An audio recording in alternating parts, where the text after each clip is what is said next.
because of time, we need to move on to the next talk. So the next speaker is Shiranee Sriskandan. I hope that it was close to how your name is pronounced. Could you please share your slides? Is that okay? Yeah, and Shiranee will present on TraCK transmission of COVID-19 in kids study, and she's from Imperial College London. Please go ahead.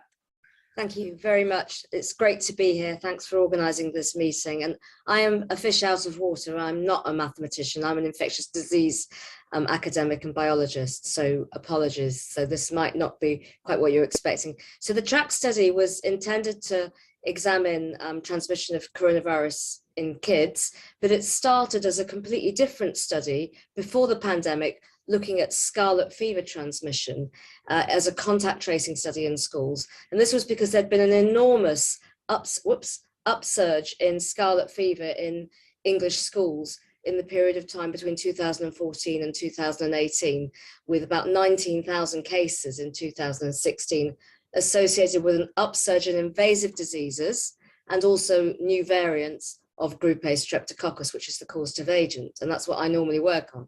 So we did a contact tracing study in schools in 2018 and 2019, looking at transmission of group A strep, asking, is there transmission to asymptomatic classmates from a confirmed index case? And are school infection prevention interventions adequate?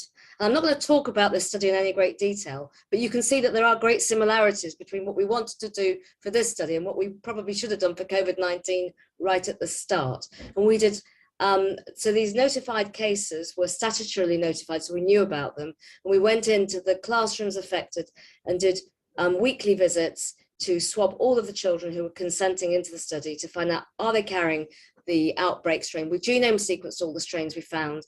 And if any child was positive, we didn't tell anybody because asymptomatic carriage of group A streptococcus isn't notifiable and is currently not treated in the UK. And we didn't know what we were expecting. What we found was really quite shocking. So this is a class of 5-year-olds exposed to a case of scarlet fever, and it's the same children shown in week 1, week 2, week 3. And you can see 44% of the children shown in dark pink carried a genomically identical strain to the outbreak strain by the second week, by about day 8. So there was a large scale transmission. This is a normal classroom of children with no COVID intervention. So this is from 2018. So this is what will normally happen with a bacterial infection that is transmitted by respiratory transmission, allegedly by contact transmission. But remember, this was being transmitted despite interventions. And what we found was that surface swabs were very rarely positive in these classrooms, but settle plates, air settle plates placed well above the head height of the children were frequently positive, suggesting airborne dispersal of this bacterium. So just to summarize what we found, that there was a transmission of around 27% to 27% of the children in the class by that second week when we looked at 6 different classrooms. There was fabulous participation by these children, over 50%, which is very good for English studies. And in contrast, non-outbreak strains were only carried by about 2% of children. Cleaning was adequate, but airborne dispersal seemed likely to be a problem. And what we found was that scarlet fever cases plummeted during the pandemic, and I guess you can imagine why. So fast forward to March 2020, what we wanted to do was to find out whether COVID-19 was transmitted to the same degree in classrooms. Remember that we already knew that H1N1 influenza had caused a secondary attack rate of around about 27% in non-immune children. So we thought this was interesting that group A streptococcus and influenza seem to have similar secondary attack rates when you looked at them by contact tracing. And what we wanted to do was to find single index cases of PCR confirmed COVID-19 in a school child who had been in school on the day of their positive test, and then forensically test all of their friends to find out whether they were infected or not, to see if the secondary attack rate was similar to influenza or strep pyogenes. We also did case contact tracing within the households, and we did surface and air sampling for SARS-CoV-2 to find out were precautions adequate. And this study was done on a relatively modest budget, but in collaboration with UK HSA, Public Health England. So, of course, although there were many similarities to our scarlet fever study, there were also many differences. First of all, we had to, by law, notify the positive cases we found. We were not allowed to keep the results to ourselves. And secondly, as you know, almost immediately as we planned the study, the schools were closed. So we had to replan our study to do it when the schools reopened in the autumn of 2020. Despite numerous operational challenges, which I don't have time to go into, I'm sure you can all imagine what those would have been. But there was rapidly changing guidance throughout the summer of 2020 about what would happen in schools. Previously, there had been quarantine of close contacts, social distancing in classes that had opened in June of 2020. And that was just, I think, children doing exams in year 6 in primary school, and hand hygiene. But what rapidly became the case was the smaller bubbles that we were knowing about, which is the children who were in contact with index cases, just got very, very big, according to government guidance. And by September 2020, there were already plans for entire bubbles of up to 300 children in big secondary schools to be sent home if there was a positive case. And this was not policy, this was just interpretation of how the guidelines were implemented. And not only were the children sent home instantly, they were sent home instantly, often by text message, leaving very little room for investigators like ourselves to gain consent for those children before they got sent home to take part in the study. And then, of course, as you know, separate stories that schools were closed again for 3 months in early 2021, after the Alpha variant came into circulation. It wasn't a full school closure, and actually most of the schools in London were open with roughly 50% capacity. But when the schools came back in March 2021 with a number of interventions in secondary schools, school head teachers and parents were super fed up, and they really did not want to take part in very much research. So we had to adapt our study over time.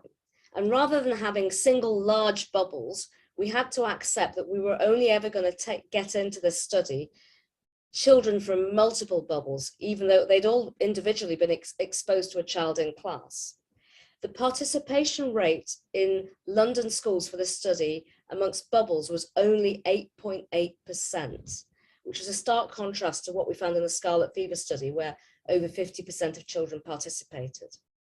So we also decided to recruit children from adjacent classes who were not sent home. So not the identical bubble, but the adjacent class, either because it was a parallel year group or they were geographically next door to the other classroom. And you've seen from those beautiful network diagrams in earlier talks that there is a lot of mixing in schools. And the participation rate amongst those children was more like 22%. And we also had very good participation from the index case households because they were at home anyway and stuck and had nothing else to do. So they quite liked being part of a study. So what actually happened in the bubbles? And just to orientate you, these are individual bubbles from it's 8 schools. And these are bubbles followed over a 4-week period and in different settings. And this is the early part of the study when, remember, people were sent home for 14 days from class if they were in a bubble that was affected by a case. And then later on, it became 10 days of isolation, and we began to have the circulation of the Alpha or Kent variant. And then towards the end of our study, at the end of the school year of 2021, the Delta variant was circulating. So for the first and second weeks, all of these children were at home and having to be visited at home. By the 3rd week, they were back in school. What we found was that the bubbles from these 8 schools had no detected transmission. But of course, you can see from these numbers, these avatars I'm showing you, that because of the low participation rate, we have very low confidence to say there was no transmission detected. We can be confident that the secondary attack rate in these bubbles was well below the 25% rate we detected for scarlet fever or reported for influenza. But of course, there were remarkably many interventions during this time, as you know about, which is social distancing, no mask wearing, and lots of hygiene precautions. We were able to use statutory notification data to confirm, certainly up until the period of April 2021, that there were no new notifications of cases in these postcodes amongst children. So we can also use that data to inform our study. Household visits, these were not very glamorous visits, were made to the cases. And just to give you an idea, I'm not going to go through this data in any detail. The cases looked like this. Basically, they were children who had active viral replication and active shedding, and they seroconverted during the course of the study. And we had primary age children and we had secondary age children. There were really not many differences, but there were not that many cases that we followed. So what happened to the households of these index cases? Remember, these are the same index cases that were in the bubbles, caused the bubbles to go home. Of 35 household contacts who were negative before the study started, 10 of those household contacts became infected after the child. Importantly, of those 10, 4 of them could be refuted as being transmitted by the child using genome sequencing. So there was definite transmission to just 6 of the 35 household contacts, but that was still 17% secondary attack rate due to children, which was way more than had been predicted by some of my pediatric colleagues who were concerned that children were not vectors of transmission at all. If we included those who had tested themselves before we arrived in their household, but we asked them about when they tested positive or when their symptoms started, we were able to infer that actually 13 of 47 household contacts were infected by the index case children. That's 27.7%. So we've got a definite level of 17% and a likely level of 27% secondary attack rates caused by children in the household. So very different to the bubble. So what about the control classrooms? So these were children who didn't have to go home and isolate. Well, we had 63 pupils that we followed here, so a lot better participation rate.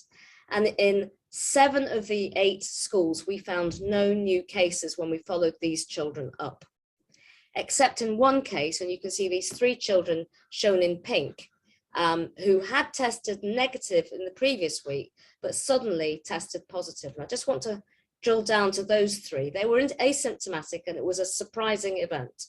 Of course, the whole class then got sent home, making us very unpopular. And those 3 children, they were teenagers. If we look at one of them, that child had a reasonably high copy number that she was shedding. When we looked at her household, 4 days later, her viral load had risen to 6 million, and she transmitted the virus to a sibling with whom she shared a bedroom. But unlike her, the other 2 had very low viral copy numbers. E gene is a COVID gene. These levels, and you will see in a moment, are similar to what we might detect in the environment, but they are high enough to trigger a positive result in statutory notification terms. So they were declared positive, their households had to isolate as well. When we looked at one of them sequentially, that child was never positive again. There was absolutely no environmental detection of COVID-19 around that child. And we have no reason to believe that those were genuine infections, but they are called as positive and will have been called as positive by Lighthouse lab results as well. So I think this illustrates an important point, that transient mucosal contamination in the company of somebody who is strongly positive is possible. So I just want to say something briefly about the environmental sampling we did, because I think this is quite an important part of our study. We took environmental samples in the bubble classroom, the control classroom, and the school loos, and we measured virus in the air and in the surfaces, and we went into classrooms shortly after the children had vacated the classroom. We used a Coriolis micron, which essentially samples the entire air of the room in the duration of time we were there, and we took 5 surface samples from each of the rooms, 25 centimeters squared, and we sampled the same things every visit. We made weekly visits. So what we found in schools was really remarkably little. Only around 2 to 4% of our surface samples in schools were ever positive. Remember, these were schools that had had cases. Of the air samples, only one air sample was ever positive, and that was actually in a control classroom that had not been sent home, in a school where there had been 2 members of staff recently positive. So really very low incidence of finding positive results in schools. This contrasts with what we found in the households, but I just want to say something about this business about the air sampling. Some of our critics have said, oh, well, you know, you didn't go into those classrooms when the children were there. This is some results from my office in a university, which was loaned to a colleague of mine who became SARS-CoV positive during the course of a working week. 5 days after that office was used, 30% of the surface samples in that office were positive, and the air was still positive. So I have no doubt that if the air in these classrooms had been positive, we would have detected it shortly after the children had vacated. So just going to the households, the results were very, very different. Again, we sampled the air and surfaces, the same surfaces in each room week by week. We looked at a communal room, so a sitting room, a bathroom, and the bedroom of the case. And what we found was that surfaces were positive in 27% of the samples we took in the communal room. This would be the sitting room, or depending on the type of household. And in the case bedroom, 25%. And these were samples that we took. We deliberately sampled things that we thought the child might be handling, like their digital toys, soft toys, the child's bed frame, for example. And the air samples, 30% of the air samples in these communal rooms were positive when we visited. So really very, very different to what we found in schools. And interestingly, sample types that stayed positive for a very long time in households were the digital toys and the Nintendo DSs. And I guess that's simply because they weren't wiped clean. But we're not trying to suggest that these are vectors of transmission, more that these are parameters of viral shedding. And you can see that there's an awful lot of viral shedding that is going on in these households. So just to remind you of this comparison, 2.5% on average in school surfaces contaminated versus 22% in households, 1% of air samples versus 25% of air samples in households. So we consider the likelihood that this was simply due to better cleaning in schools than households, and that is somehow supported by the surface human RNA contamination, looking at human 18S RNA in the surface swabs, which was significantly higher in households than in schools. I've put an inverse scale here, just for those of you who are familiar with PCR. But interestingly, the air samples did not show a similar difference. So there was a similar level of human RNA contamination between both households and schools, presumably because there's just lots more children in schools, even though the rooms are much bigger. So there were several learning points for COVID-19. SARS-CoV transmission in schools was much less than we detected previously for scarlet fever, group A streptococcus, or that has been reported for flu. But it's obviously very likely that those implemented precautions may well be the reason, because diseases like flu and scarlet fever also disappeared during all of those precautions. But the important thing is that children clearly are able to transmit SARS-CoV-2. The household secondary attack rate was between 17 and 28%. So we think it's very likely that with no precautions, the school secondary attack rates would be very similar. There's no reason to think they would be any different if a bacterium and a virus, group A strep and flu, can cause those similar transmission rates.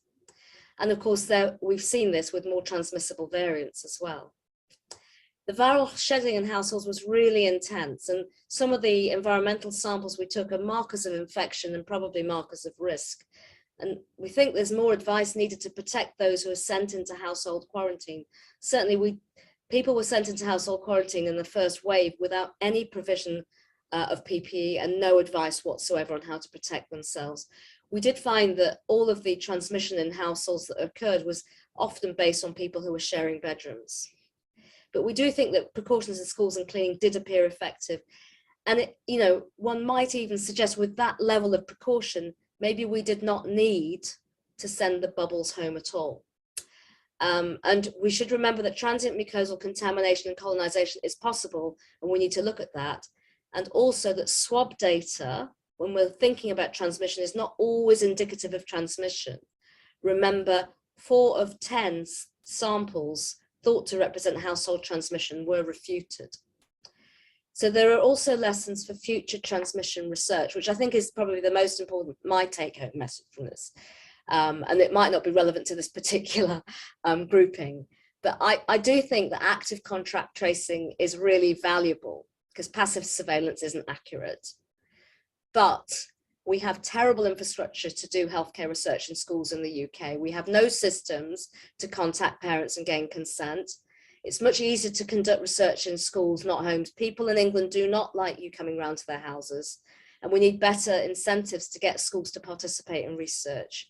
But we also need better understanding of why people don't want to participate in research. The biggest barrier was the fact that people were going to get notified and entire households would need to go into isolation.